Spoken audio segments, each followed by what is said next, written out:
passiva, excluindo a causa de aumento de pena do artigo 317, parágrafo 1º do Código Penal. O Hudson Braga requer modificação do acórdão exarado pela primeira turma especializada para que prevaleçam os argumentos do voto vencido no sentido de absolvê-lo da participação nos crimes de corrupção passiva, com fundamento no artigo 3862 do CPP, referente à construção do arco metropolitano e à reforma do Maracanã para a Copa de 2014, e ainda quanto à necessidade propositura de ação civil ex-delito para reparação de danos.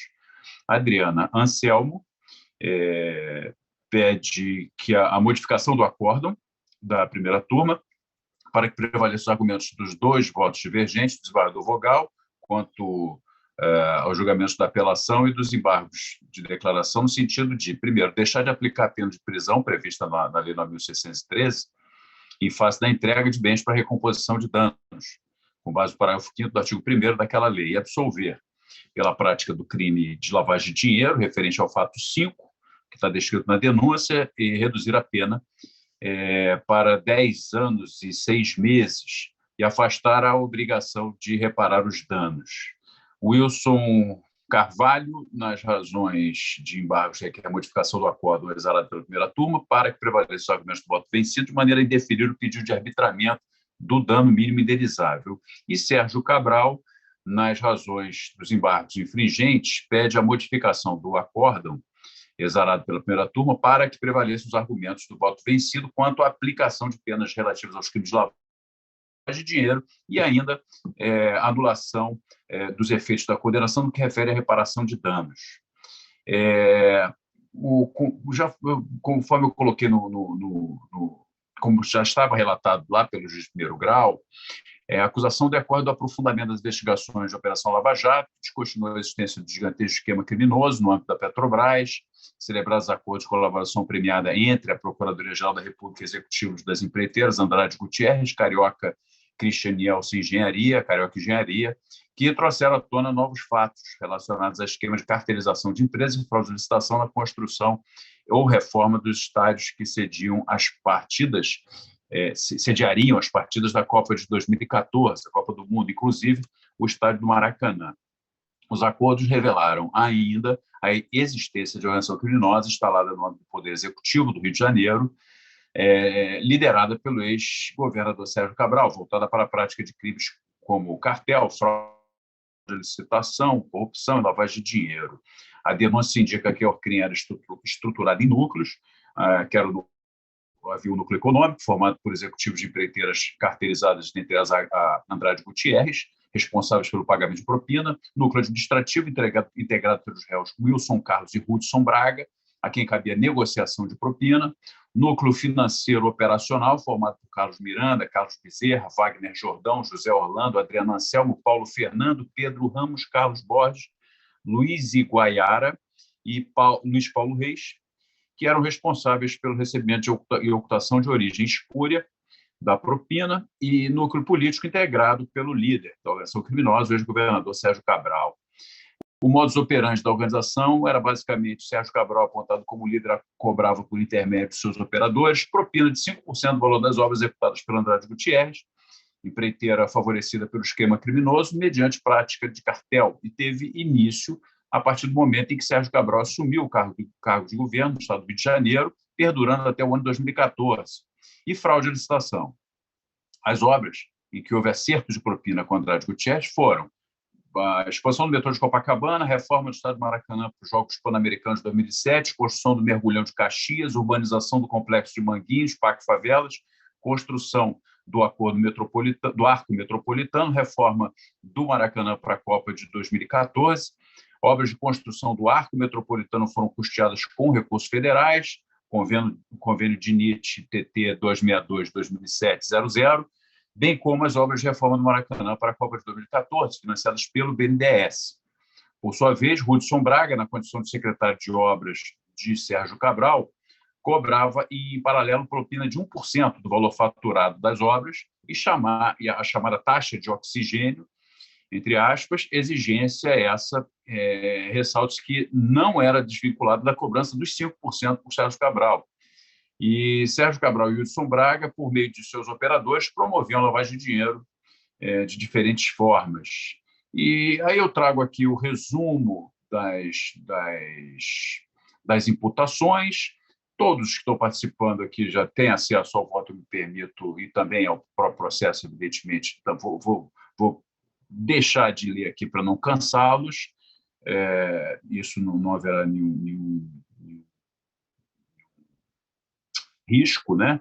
nenhum prejuízo. Agora, eu destaco alguns pontos, como, por exemplo, né, consumados delitos antecedentes de corrupção em 2010,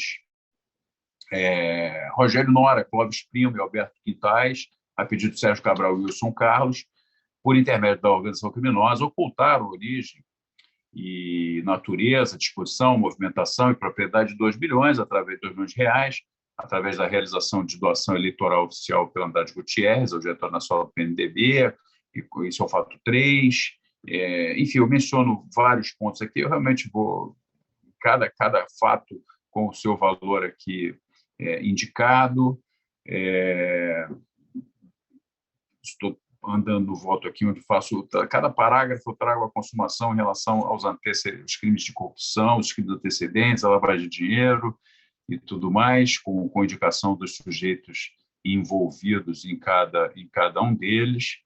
E pelo menos de janeiro de 2007 a novembro de 2016, o Sérgio Cabral, o Wilson Carlos, o Hudson Braga, Carlos Miranda, Carlos Bezerra, Wagner Jordão, José Orlando, Adriano Anselmo, Paulo Fernando, Pedro Ramos, Carlos Borges, Luiz Iguaiara e Luiz Paulo Reis, além de outras pessoas imunes em razão da colaboração premiada, e de terceiros a serem denunciados, seriam denunciados oportunamente, ou ainda não identificados, de modo consciente, voluntário e estável, promoveram e constituíram e financiaram e integraram pessoalmente a organização criminosa, que tinha finalidade os crimes de corrupção ativa e passiva, fraude de licitações e cartel em detrimento do Estado do Rio de Janeiro, lavagem de dinheiro, enfim. Então, houve a imputação desses fatos e, ao final da denúncia, o MP requereu também a condenação deles à determinação do valor de confisco e, cumulativamente, o valor mínimo para a reparação de danos causados, depois de escrever todos os fatos que eu tentei aqui pular para não cansá-los. Condenados em primeiro grau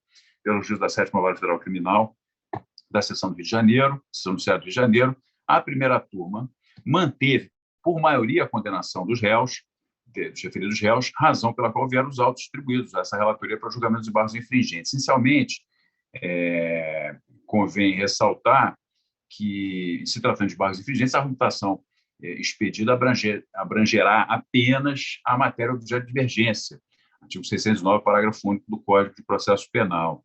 Considerando o advento, a possibilidade da chamada decisão per relacione, reconhecida, inclusive, pelo STJ, pelo STF, eu menciono aqui os precedentes que reconhecem legítima a decisão per relacione, né? Eu adoto alguns trechos aqui da manifestação ministerial do evento 47 para rechaçar alegações dos embargantes, impondo-se a manutenção do acórdão recorrido.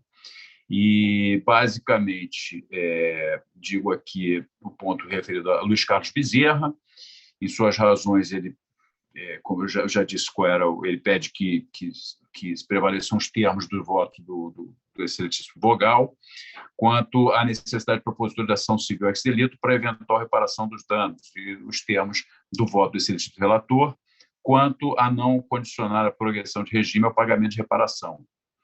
Sua primeira pretensão, contudo, esbarra na obrigatoriedade da reparação do dano enquanto efeito automático da condenação criminal, artigo 91, inciso 1º do Código Penal, como corretamente reconhecido pelo eminente relator e recentemente reafirmado pelo Egrégio Superior Tribunal de Justiça. Trago aqui a referência a um julgado do STJ, de relatoria do ministro Joel Paciornik. Nesse sentido, não vou ler para não cansá-los, eu não trago, não, quem trouxe foi o Ministério Público Federal, eu estou apenas reproduzindo esse trecho. Ademais, tal reparação constitui, de fato, requisito de ordem objetiva à progressão de regime, artigo 33, parágrafo 4º do Código Penal, que se soma aos de ordem temporal, prazo de cumprimento de pena e subjetiva. E de ordem subjetiva, o bom comportamento, o carcerário do agente durante a execução, conforme percussientemente destacado pelo eminente revisor. inclusive em alusão ao reconhecimento da constitucionalidade do referido dispositivo pelo Egrégio Supremo Tribunal Federal. Traz aqui, portanto, o trecho que fala exatamente disso, e dizendo que o Ministério pugna para que a progressão do regime prisional referente às penas aplicadas,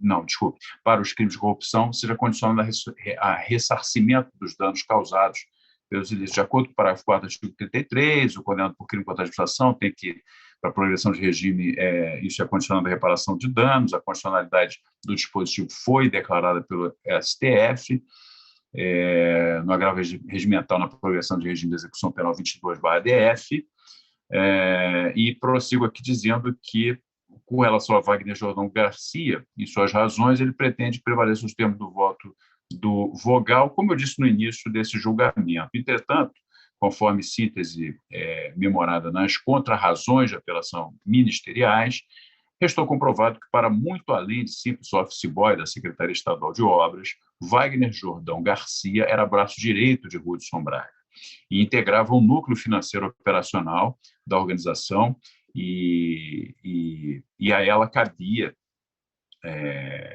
recolher justamente a taxa de oxigênio, que era a propina decorrente de contratos fraudulentamente celebradas. Wagner Jordão Garcia era o homem da mala, entre aspas, de Hudson Braga, conforme revelam as declarações da testemunha e colaborador Rafael de Azevedo Campelo, folhas tais, e também gerenciava o dinheiro espúrio, mediante controle de prestação de contas da propina, como restou comprovado pelo e-mail trocado entre ele e Alex Sardinha, representante da empreiteira Oriente, folhas tais. Portanto, ao contrário da conclusão adotada no voto do eminente vogal, não é possível concluir que a sua ausência de conhecimento acerca do ilícito dos valores recolhidos, conforme ter conscientemente destacado pelo eminente relator. Folhas referidas aqui também. Quanto ao valor, aí abrindo aspas, quanto ao valor de propina que foi afirmado pelos colaboradores, ele está discriminado mesmo na contabilidade eletrônica da propina, como consta do documento contido nos autos principais, folhas 1361. Não é crível a versão defensiva de que o apelante desconhecia que transportava dinheiro, mas tão somente documentos e projetos atinentes ao objeto da Secretaria de Obras. Bem se percebe dos depoimentos prestados na instrução que Wagner Jordão não é uma pessoa de inteligência ou cognição amesquinhadas. Trata-se de pessoa bem esclarecida, de perfil incompatível com o de um sujeito, de um simples office boy, incapaz de perceber qual era a missão que lhe era confiada. Quanto ao pedido de exclusão da causa de aumento de pena, do artigo 317, parágrafo 1º, também ele não é possível, visto que, ao contrário do afirmado no voto do eminente vogal, houve a prática de ato de ofício com infração do dever funcional, consistente no favorecimento das empreiteiras envolvidas mediante fraudulento direcionamento de sua escolha para a celebração dos contratos, em contrapartida à vantagem, taxa de oxigênio, era assim chamada, oferecida conforme bem destacado no voto do eminente relator,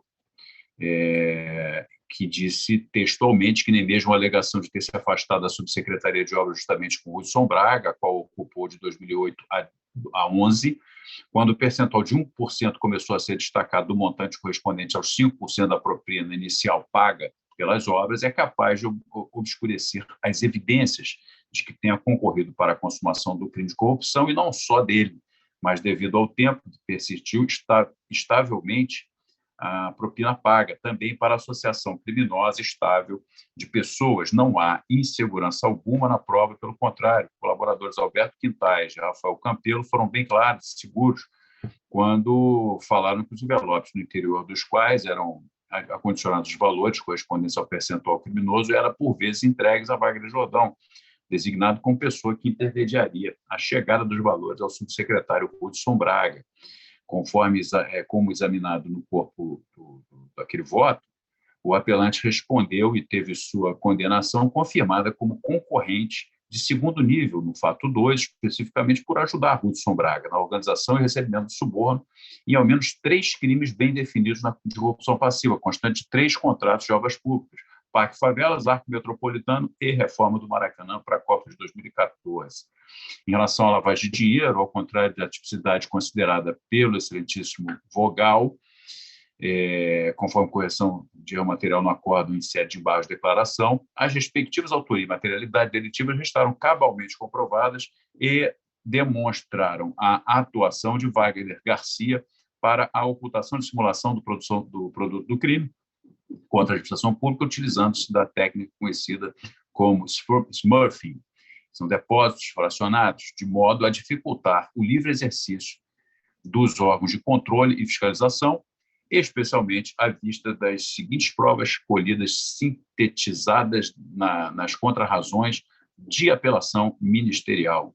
E enumera aqui os dados obtidos por quebra de sigilo bancário e fiscal, na cautelar, enfim. Eu trago aqui a relação, eu não vou cansá-los, está lá, qualquer um pode ler essa relação, que são 6 itens, 6 parágrafos. É correta, por conseguinte, a conclusão adotada no voto do eminente relator, né, no sentido de que a conduta do apelante não só se enquadra nos sinais de lavagem de dinheiro previsto na circular 3461 de 2009, como na circular 3542 de 2012, sendo assim, no caso da conduta do acusado, e, ora, naquela ocasião apelante, está caracterizada a fase de colocação dos valores dissimuladamente no sistema financeiro por meio de técnica conhecida como smurfing. Haja vista a prova já analisada de seu concurso no crime de corrupção em período compatível com os depósitos simulados. Não importa o quanto, em média, foi depositado em vários anos, se 14.499,29, menos ou mais. O que importa é que Wagner Jordão concorreu para a corrupção.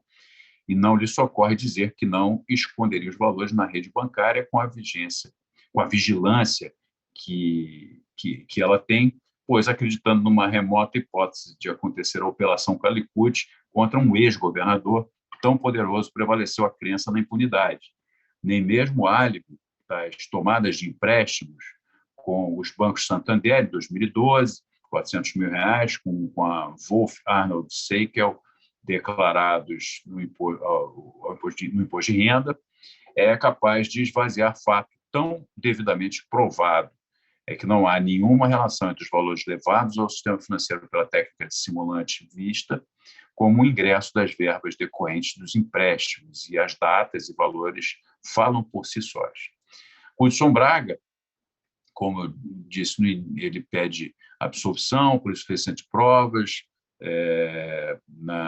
referente às obras da construção do Arco Metropolitano, reforma do Maracanã para a Copa de 2014, nos termos do voto do eminente Vogal, em sede de embargo de declaração, e quanto à necessidade da propositura da ação civil ex-delito para a reparação de danos. O pleito de absolvição é impossibilitado à vista das inúmeras provas coligidas que cabalmente demonstram que Hudson Braga, enquanto integrante do núcleo administrativo da organização criminosa, juntamente com Wilson Carlos Cordeiro da Silva, ambos ocupantes de cargos de confiança no Poder Executivo Estadual, solicitou e recebeu vantagens ilícitas oriundas de recursos pagos por empreiteiras relativamente às referidas obras, especialmente à vista das seguintes provas. Enumera-se aqui 1, 2, 3, 4 parágrafos fazendo referência à prova que foi produzida, que todos terão acesso com a leitura.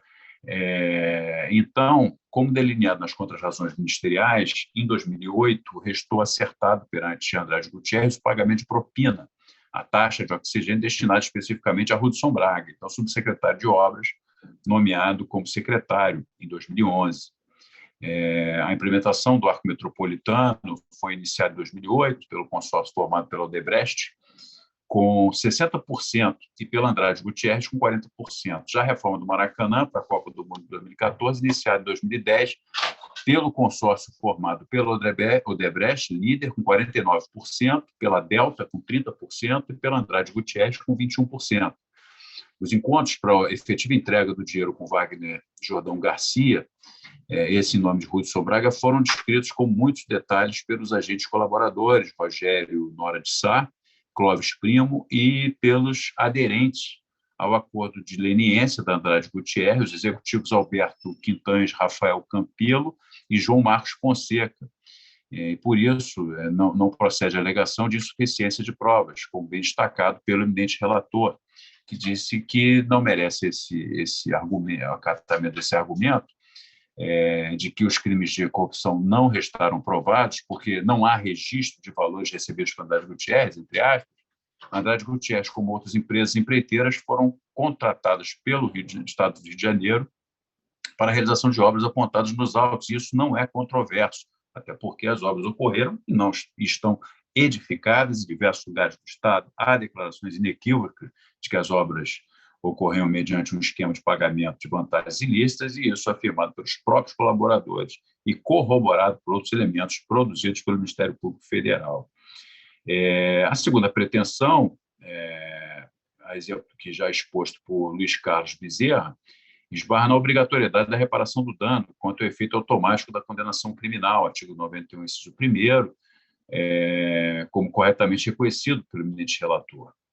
E de acordo com o recente e citado escolho do Egrégio Superior Tribunal de Justiça, Adriana Anselmo, eu já renumerei os pedidos dela inicialmente, e ela restou a dosimetria da pena restou definida no voto médio do eminente revisor, em embargos de declaração, e fixada definitivamente em 13 anos, 3 meses e 15 dias, fora a multa, pelo crime de lavagem de dinheiro e pertencimento à organização criminosa. A dosimetria beneficiou o embargante, na medida em que afastou a causa de aumento do parágrafo 4º do artigo 1º da Lei de Regência, por se entender que o fato de os crimes terem sido cometidos por intermédio de organização criminosa não poderia implicar majoração da pena na terceira fase da dosimetria, sob pena de bis in idem, vez que a embargante já havia sido condenada pelo crime de pertinência à organização criminosa, raciocínio atualmente questionado no bojo da já interposto recurso especial ministerial. A condenação também da embargante pela prática de lavagem de dinheiro, pelo fato 5, e consequente reflexo na pena definitiva, se impõe, porque as provas demonstram a ocorrência de 6 repasses para sua posse, no valor de ao menos R$ 360.200, objetivando a ocultação do produto de corrupção para o posterior uso de despesas próprias de seus familiares, especificamente quanto ao embargante. Aí há uma enumeração de dados obtidos de quebra de sigilo telefônico, enfim, novamente aqui todos os elementos indicados em dois itens aqui. Portanto, é irreprochável conseguinte a conclusão adotada no voto do eminente revisor acerca da autoria e materialidade delitivas do crime de lavagem pertinente ao fato 5, a transcrição aqui desse trecho do voto. E nos termos do voto do vogal em sede de embargo de declaração, a não aplicação da pena prevista pelo crime de lavagem de dinheiro em decorrência da entrega de bens para a recomposição de danos, parágrafo 5º do artigo 1º da Lei 9.613/98, somente ocorreria com o trânsito em julgado, na esteira da decisão de primeiro grau superveniente à sentença. A sua última pretensão ainda, como exemplo já exposto na análise dos embargos de Luiz Carlos Bezerra e Hudson Braga, esbarra na obrigatoriedade da reparação do dano enquanto efeito automático da condenação criminal. Já mencionei aqui, inclusive, o STJ, em trecho aqui anterior.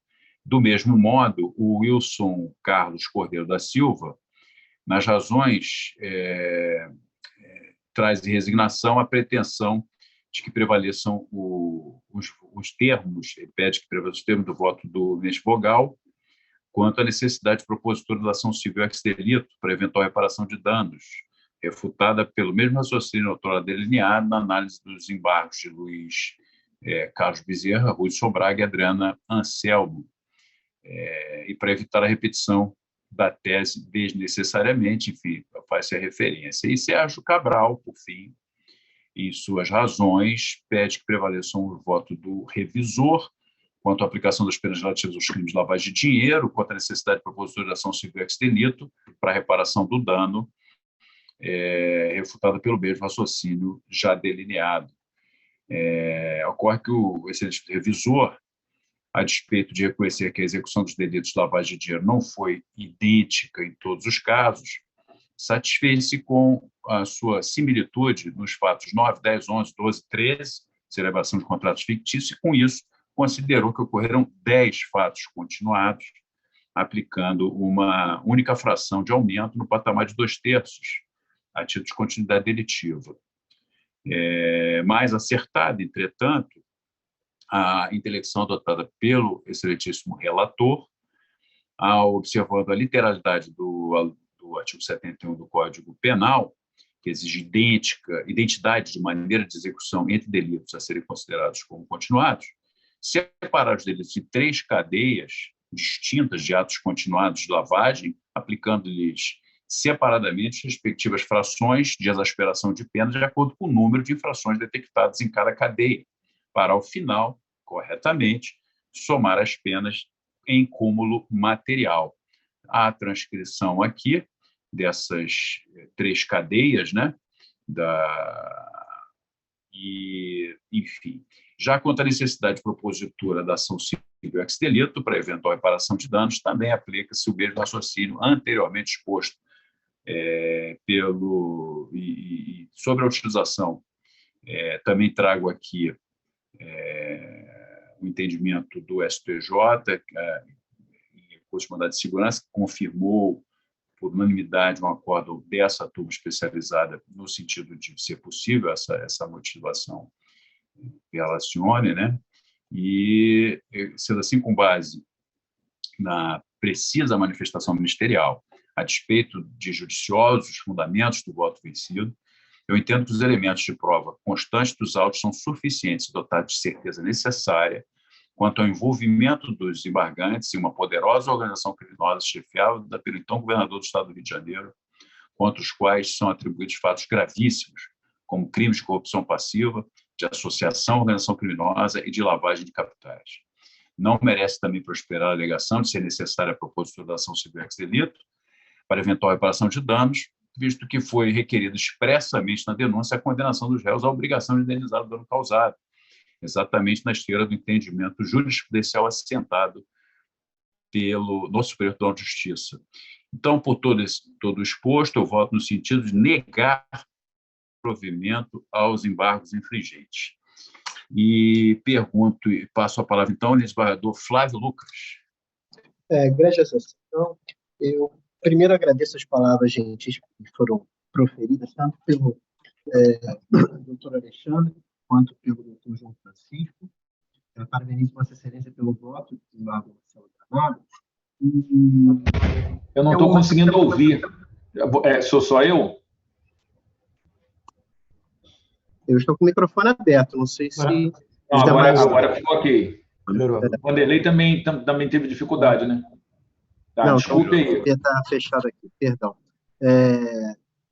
Eu agradeci aos doutores Alexandre e João Francisco pelas palavras, parabenizei a ambos e aos demais advogados pelas sustentações e também a Vossa Excelência, desembargador Marcelo Granado, pelo detalhado voto. E eu não tenho a menor dúvida no que diz respeito à questão de fundo, ou seja, a existência de prova suficiente para respaldar a decisão que, por maioria de votos, foi tomada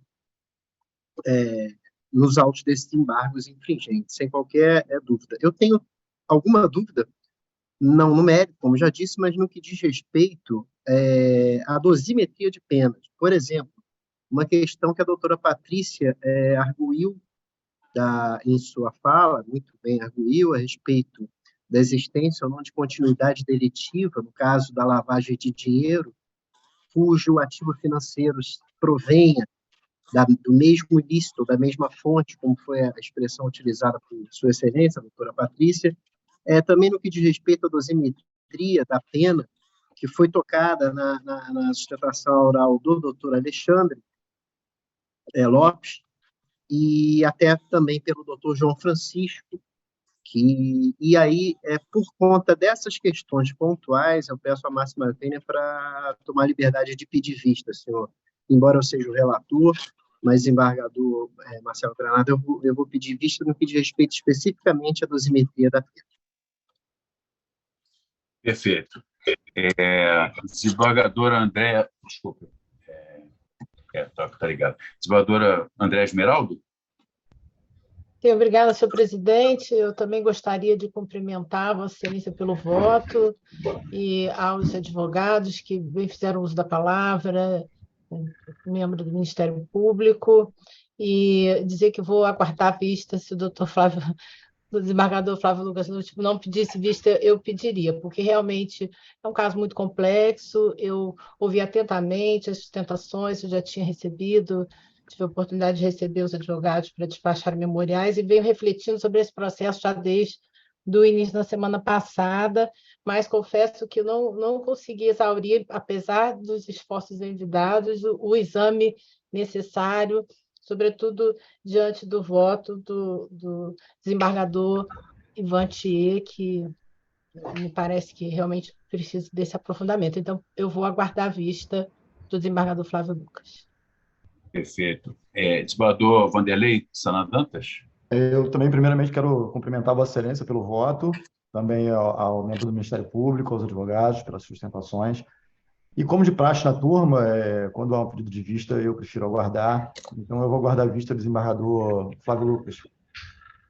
Perfeito. Desembargador Antônio Voitier? Obrigado, senhor presidente. Eu, primeiramente, queria cumprimentar os futuros advogados pelas sustentações orais, brilhantes sustentações orais, e também Vossa Excelência pelo seu primoroso voto. E eu vou pedir vênia ao desembargador Flávio Lucas e também aos que aguardam a vista, até em função de estar chegando a minha hora de deixar o tribunal, e talvez eu participe de mais umas, no máximo, 3 sessões. Então, eu já quero deixar aqui o meu voto, até porque esses embargos infringentes têm, basicamente, como suporte o meu voto vencido, proferido na apelação. Mas eu, antes de tudo, de me reportar aí às penas aplicadas, eu sempre gosto de fazer uma consideração quando os fatos são muito antigos e as penas são muito elevadas e os atores, os acusados, durante o tempo todo em que cumpriram uma pena, entre aspas, porque o processo, a tramitação do processo já é uma pena, e durante o cumprimento dessa, entre aspas, pena, não há notícia de terem praticado algum outro ato delituoso, algum outro ato reprovável e que fosse merecedor de alguma sanção. Então, o que tem a ver aí no meu raciocínio, o caso de os fatos terem sido praticados, alguns até em 2008, Vossa Excelência falou de 2008, 2010, envolvendo o Maracanã, 2000, acho que o mais recente é 2014, me parece. Em função do que acontece com o homem, a defesa aqui do Wagner Jordão afirmou que Wagner ficou já 1 ano e tanto preso, mas tem família, tem filhos, e o que representaria um retorno dele ao cárcere e dos demais ao cárcere, agora, depois de transcorrido tanto tempo. Para muitos seria o desmantelamento da família, que é a célula máter da sociedade, uma família bem constituída. E o processo, senhor presidente, não digo que essas operações não foram bem-sucedidas, tanto que cessaram por um bom tempo essas práticas de essa exigência da taxa de oxigênio, cessaram em função da ação da justiça, da ação policial, da perspectiva de uma cadeia, né? Como nós temos aí o ex-governador já há mais de 6 anos preso e já conseguiu no Supremo Tribunal Federal uma soltura, uma prisão domiciliar ou até mais branda. Então, o que serviria o processo penal, a condenação agora, a essas alturas, para vários desses acusados? A derrocada total da vida deles. É tempo que não volta mais. E o que servirá, então, esse processo?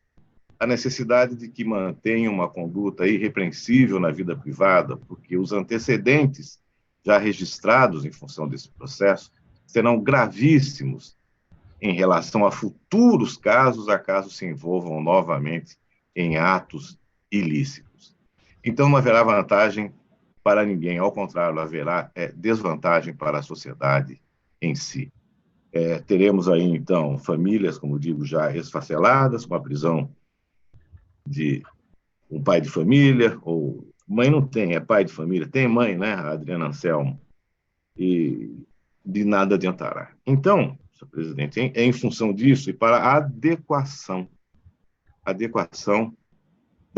do processo penal, da legislação e das penas previstas, a adequação em relação ao fato humano que vai provocar um encarceramento, um bruto encarceramento, retorno ao cárcere de vários desses acusados, se mantidas essas condenações na forma em que, não digo totalmente desacertada, mas a forma assim tão rigorosa aplicada pelo eminente relator, nosso colega que deixa saudades e já faz muita falta aqui nesse tribunal.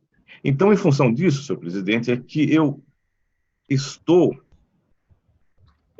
pedindo vênia a Vossa Excelência, divergindo, já resumindo e encerrando, para não gastarmos mais tempo, divergindo em relação ao voto de Vossa Excelência, dando provimento a esses embargos infringentes de todos, com base no meu voto vencido, já referido no voto de Vossa Excelência, e também aderindo ao voto vencido do desembargador Paulo Espírito Santo, em relação à acusação de lavagem de dinheiro imputada lá ao apelante Sérgio Cabral, né, ex-governador do Estado. Então, é assim que estou votando, senhor presidente, mantendo, com base nos votos meus vencidos, dando provimento aos embargos infringentes e aderindo ao voto vencido do desembargador Paulo Espírito Santo em relação à condenação do senhor Sérgio Cabral quanto à lavagem de dinheiro. É assim que estou votando, senhor presidente, pedindo vênia a Vossa Excelência e aos demais. Perfeito. Desembargadora Simone Schreiber? Eu também vou pedir vênia ao doutor Flávio Lucas, por não aguardar a vista, porque eu tive a oportunidade de fazer um voto escrito para lançar hoje. E, na verdade, o meu voto, eu até esclareci isso ao desembargador Marcelo Granado mais cedo, quando eu pedi a inversão da pauta, ele só tenta manter uma coerência com o que foi decidido no âmbito da turma, como eu sou relatora de processos na turma que são fatos conexos, enfim, a esse. Eu tento manter uma coerência no que se refere à questão da dosimetria de pena, os critérios de dosimetria, justamente. Eu agora, ouvindo da tribuna o doutor advogado do Wagner, eu constatei que, apesar disso não estar no pauta que eu estou apresentando hoje, eu vou alterá-lo para absolver o Wagner pelo crime de lavagem de dinheiro, porque eu não tinha atentado para esse aspecto dos embargos infringentes do Wagner, mas eu vou juntar dentro de alguns, se não hoje, né, nos próximos dias, o voto escrito. Na verdade, desembargador Flávio, eu apenas estou dando parcial provimento a alguns aos embargos infringentes do Sérgio Cabral, Adriana Anselmo e Wagner Jordão Garcia. Para reduzir um pouco a pena, eu estou partindo do pressuposto que as divergências de votos relacionadas com dosimetria nos possibilitam eventualmente dar parcial provimento, quer dizer, fazer algumas considerações sobre dosimetria e aplicar os critérios que nós normalmente aplicamos. Como eu disse, eu acho importante guardar uma coerência nessa questão da dosimetria, né? Cada um tem o seu critério, os critérios que prevaleceram na primeira turma, quando do julgamento desse processo, foram os do desembargador Abel, e em algum caso foi o voto médio do desembargador Paulo César, e o desembargador ficou vencido, mas alguns critérios que ele utilizou com os quais eu concordo. Então, eu não vou ler, porque não há necessidade alguma, até pelo pedido de vista do Dr. Flávio Lucas, isso possibilita que esse voto vá já para o sistema lançado. O Dr. Flávio também vai ter acesso a ele, os advogados, e até eu espero assim contribuir. E, evidentemente, desembargador Flávio, quando Vossa Excelência trouxer o seu voto vista, eu poderei, eventualmente, me adequar também, voltar a refletir. Então, eu acho que só agrega, né? E por isso que eu estou pedindo vênia. Normalmente, eu também sou da política do Dr. Vanderlei e Dr. André, eu acho importante prestigiar o desembargador que pediu vista e aguardar, mas dessa vez eu estou fazendo isso até para adiantar um pouco aí os debates sobre o julgamento. Cumprimentando sempre o desembargador Atier, pelas reflexões que traz, né, que tornam o julgamento mais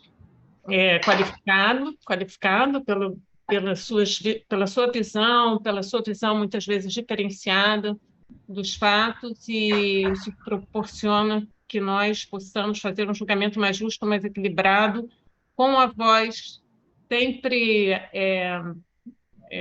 ponderada do desembargador Atier, né? E técnica também, ponderada, técnica, e que ele tem um senso de realização de justiça que poucas pessoas que eu conheço, poucos juízes que eu conheço, possuem. Então, esqueci de cumprimentar o doutor Marcelo Granado também pelo voto, pelo exame bem detido que ele fez do caso, e os doutores advogados e a doutora Márcia Morgado também pelas suas sustentações. É isso. Obrigado, doutora Simone. Obrigado, doutora Simone. E o desembargador William Douglas. Senhores, mais uma vez, boa tarde. Eu quero começar dizendo que eu já estou em prévio sofrimento pela partida que se avizinha do doutor Ivan Atier. Dizer que, na minha carreira, sempre teve alguns magistrados que sempre me serviram de referência, e, coincidentemente, aqueles que os advogados e as partes, né, costumavam dizer que são os mais humanos, os mais sensíveis, e o doutor Atier está nessas duas categorias, tanto de ser uma referência para mim, quanto também pela questão de ser alguém que as pessoas dizem desse cuidado de ouvir. Então, o doutor Atier receba aqui a manifestação prévia de que já estamos com saudade de Vossa Excelência. Com certeza vai ser uma perda para o tribunal não ter a sua sensibilidade. Quero parabenizar as sustentações orais, também os votos dos meus colegas, que, quando são divergentes, trazem uma dificuldade muito grande, porque são sempre votos muito bem feitos.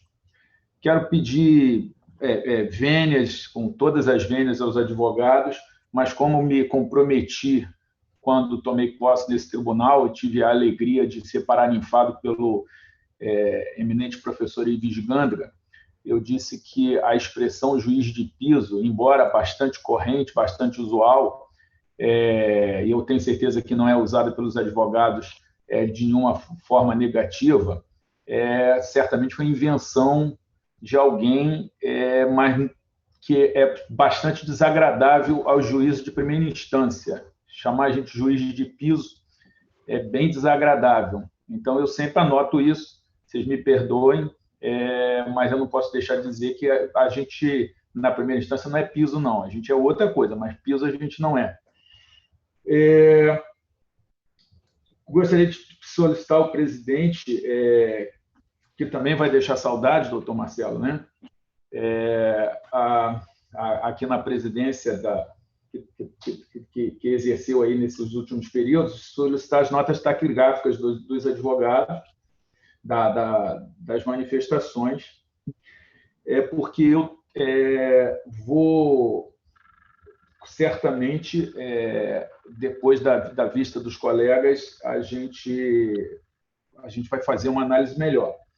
Mas, pedindo vênias ao doutor Flávio Lucas, eu já quero adiantar que eu vou acompanhar o voto do doutor Atier, sem prejuízo de eventual revisão após a manifestação dos colegas, e nesta disponibilidade, nessa possibilidade de eventual revisão, eu quero crer que eu já esteja prestigiando aquilo que os colegas ainda vão acrescentar. Mas já deixo de antemão que, até o momento, estou acompanhando o voto do doutor Atier e as suas ponderações, também a da doutora Simone. Nesse passo, inclusive a doutora Simone, eu e ela temos um trabalho na área social, com combate ao racismo, e aí é que está, ninguém discute que o racismo é algo ruim, mas como que vamos combater o racismo? Vamos combater o racismo com uma ideia segregacionista de nós contra eles, de ódio, de guerra entre tribos, ou vamos trabalhar na forma da Constituição com união, com fraternidade, com solução pacífica, como é o que recomenda a Constituição. A gente teve o caso lá do doutor Renato, do então vereador Renato Freitas, né, hoje deputado estadual, onde houve uma invasão de uma igreja, até a discussão se foi invasão ou não fez parte do debate, e eu sempre disse, olha, a invasão de igreja é algo errado, mas a punição para isso tem que ser feita de uma forma inteligente. E eu tinha uma opinião, a doutora Simone, que mudou a minha opinião, né? Ela, com seus argumentos, conseguiu me fazer ver coisas que eu não tinha visto. Então, eu quero deixar claro que, quando a gente fala de corrupção, a corrupção, para mim, é o crime mais hediondo, mais perverso, é o que mais causa fome, o que mais causa doença, o que mais causa morte, muito mais do que os crimes dessa violência, um assassino, um assaltante, como se faria um 157 aí, um latrocida, não consegue causar tanto dano à sociedade quanto a corrupção. Então, não há nenhuma dúvida de que a gente tem que combater a corrupção. Agora, como combater a corrupção, qual a pena que se vai colocar, a questão das garantias processuais, e aí, veja, isso vale para tudo, vale para corrupção, vale para homicídio, vale para estupro, vale para os chamados atos antidemocráticos. A gente não pode admitir que a gravidade do fato faça a gente abrir mão das garantias constitucionais. E a gente também não pode confundir a questão de alguém ficar preso ou não durante o processo com a gravidade do crime. A gravidade do crime se resolve na pena, não em retirar do acusado as garantias constitucionais. Então, nesse sentido, eu tenho essa preocupação com o processo. Eu acho que a gente tem vivido no Brasil uma indevida relativização do artigo 5º da Constituição Federal, que não pode ser admitido. Em relação à punição, eu quero repetir aqui as palavras da doutora Thier. O caso do Wagner, ele já ficou preso há bastante tempo, já foi libertado. Eu concordo que, depois de tanto tempo, você pegar alguém que já passou um tempo no cárcere, já teve uma punição, você reinserir essa pessoa no cárcere, eu acho que, para a sociedade e para aquele núcleo, eu não sei se é algo produtivo, se é uma boa solução. Então, eu só quis fazer essas ponderações, até para que os colegas e os advogados saibam a linha de pensamento que eu estou adotando. Eu vou acompanhar o voto do doutor Atier sem prejuízo de eventual revisão posterior, e quero levantar a questão, eu disse da questão processual, que há o pedido de conversão da prisão domiciliar em prisão em outras medidas que foram aplicadas em outros juízos, né, em outros tribunais. E, nesse ponto, eu quero... Desculpe interromper, Vossa Excelência, apenas em relação a questão da substituição, da prisão domiciliar e tal, eu vou trazer meu voto ainda, tá? Nessa sessão mesmo, eu vou ler daqui a pouco. Me desculpe, caso você se queira adiantar, evidentemente, eu não quero limitar a sua fala, não. Apenas não. Não abordei, fica à vontade. O que eu queria era dizer da preocupação da gente resolver isso enquanto o processo corre. Então, no outro processo, também vai ser colocado, mas eu já queria só adiantar minha posição, que eu acho que a gente deve unificar o tratamento para esse caso e unificar da forma mais branda que foi feita, em cima do que eu já disse nas outras vezes que a gente votou sobre esse assunto, que, por mais grave que seja o crime, a gente não pode admitir uma constrição processual tão duradoura. Então, é isso. Quero até pedir desculpa por antecipar aí já essa questão, mas são esses os pontos. Eu desde já antecipo que eu acho que a gente que voto no sentido de atender o pedido da redução da constrição e acompanho o voto do doutor Atier, sem prejuízo de eventual revisão. É como estou votando, senhor presidente. Perfeito. Bom, eu vou anunciar o resultado. Um ponto só, até que é o que menos importa aí. Menos importa no bom sentido, que eu quero dizer, que não tem a ver propriamente com o julgamento do processo. Quando o meu eminente colega e amigo, o desembargador William Douglas, se refere à questão do juiz de piso, é claro que o que uma pessoa sente quando ouve, né, só aquela pessoa sabe o que ela sente, né, e a partir do que se diz ou que se faz. Algumas coisas são mais implícitas do que outras, realmente. Eu, né, como Vossa Excelência, como outros aqui, viemos de primeiro grau, eu nunca me preocupei com isso. Porque, pelo menos, quando eventualmente até uso essa expressão, não uso com o caráter, né, com a ideia de diminuir, muito pelo contrário. Enfim, eu não vejo com a devida vênia com esse problema, mas as pessoas eventualmente que sintam, elas que sentem a dor, né? Entre aspas. Agora, até porque, se fosse assim, a gente tinha que parar de chamar o parquet de parquet, né? Porque ele não seria de piso, ele seria o próprio piso, né? Em quem se pisa, inclusive, né? Então, não é quem está no primeiro andar, mas ele é objeto da pisada, né? Desculpa a brincadeira aí, mas é só para seguir aqui com um pouquinho mais de bom humor. Mas, enfim, então, eu vou anunciar o julgamento desse processo 18. Por enquanto, então, nós temos o seguinte. Após o voto do relator negando o provimento aos embargos infringentes, pediu vista o desembargador Flávio Lucas, declarando que, no mérito, concorda com o voto do relator, mas avaliará as penas aplicadas.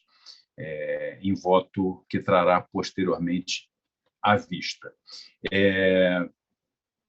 Aguardam à vista os desembargadores, a desembargadora Andréa Esmeraldo e o desembargador Vanderlei Sanan Dantas. O desembargador Antônio Ivan Atier deu provimento aos embargos infringentes e aderiu ao voto vencido do desembargador Paulo Espírito Santo. Desembargadora Simone Schreiber dá parcial provimento aos embargos infringentes, apresentará voto escrito. E o desembargador William Douglas acompanha a divergência do desembargador Antônio Ivan Atier, dando provimento aos embargos infringentes. Então, esse é o resultado parcial, vamos dizer assim, né? E depois, enfim, virá à vista do desembargador Flávio Lucas, e todos nós poderemos até rever o voto, se for o caso, né? Desembargador William Douglas, eu não registro nesse momento o seu voto quanto à questão da substituição, porque eu vou ler agora rapidamente o mesa 2, que é exatamente sobre esse tema.